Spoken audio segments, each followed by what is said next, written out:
Hello everyone, आज आपण बनवणार आहोत सुरमईचं कालवण. सुरमई जी आहे ती नेहमीप्रमाणे आपण अशी प्रकारे फ्राय करून घेतलेली आहे. त्यासाठी लागणारे जे इन्ग्रेडियंट्स आहेत ते आहेत हळद, धने पावडर, बडीशेपची पावडर, गरम मसाला आणि लाल मिरची मसाला, आपला नेहमीचा जो घरगुती असतो तो, आणि चवीनुसार मीठ.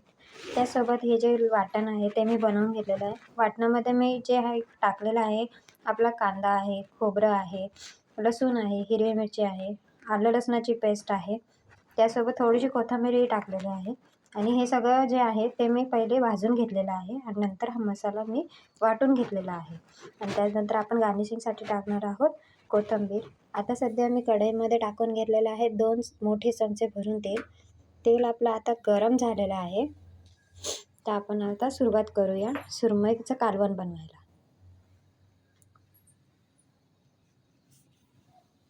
सर्वात आधी आपण ह्याच्यामध्ये टाकणार आहोत हे 2 चमचे भरून असं वाटण.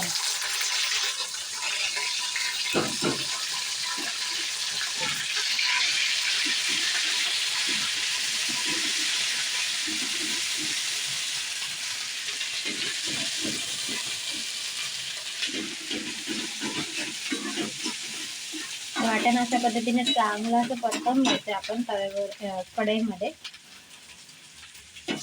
मला थोडं वाटण कमी वाटलं म्हणून मी अजून थोडं ॲड केलेलं आहे.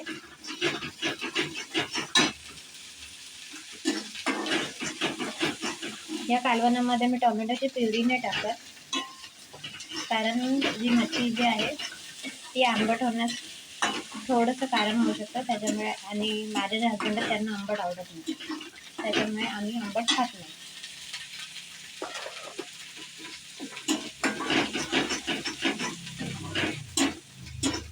अशा प्रकारे आपण वाटण भाजून घेतलेलं आहे चांगल्या प्रकारे.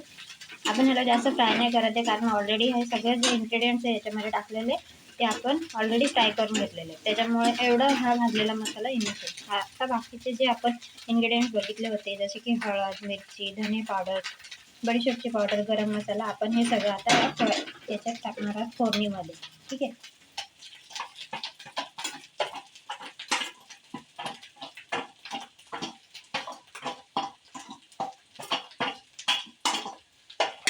आणि हे मसाले जे आहेत ते पण आपण चांगले फ्राय करून घेणार आहोत.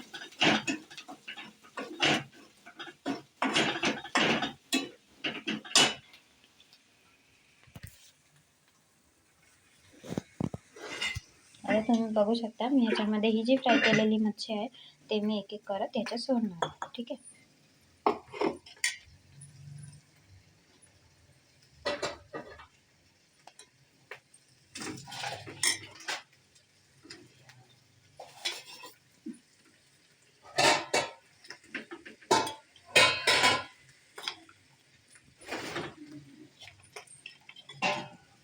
तुम्ही बघू शकता याच्यामध्ये मी एक एक करत सगळ्या प्रकारे असं मच्छी जी आहे फ्राय केलेली ते टाकून घेतलेली आहे.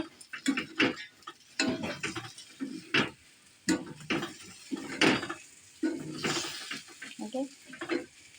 सो आपण ह्याच्यामध्ये आता जवळजवळ 1 ग्लास एवढे पाणी टाकणार आहोत. ठीक आहे.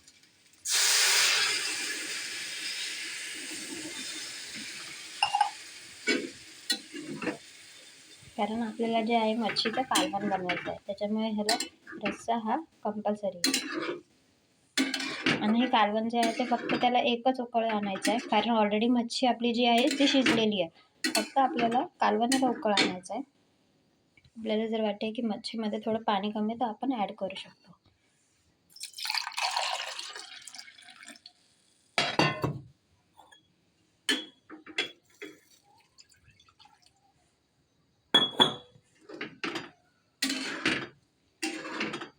अशा प्रकारे आपण घट्ट असं कालवण रेडी केलेलं आहे. सो आपण ह्याच्यामध्ये चवीनुसार टाकणार आहोत मीठ. मीठ टाकल्यानंतर आपण चांगल्या प्रकारे त्याला मिक्स करून घेऊ, एकजीव करून घेऊ. एवढं लक्षात ठेवायचं आहे मीठ टाकताना की आपण जे फ्राय केलेली मच्छी आहे त्याच्यामध्ये पण आपण मीठ टाकलेलं आहे. सो त्याच्यामुळे कालवणामध्ये मीठ थोडं कमीच टाकायचं. आता एंडिंगला आपण ह्याच्यामध्ये टाकणार आहोत कोथिंबीर.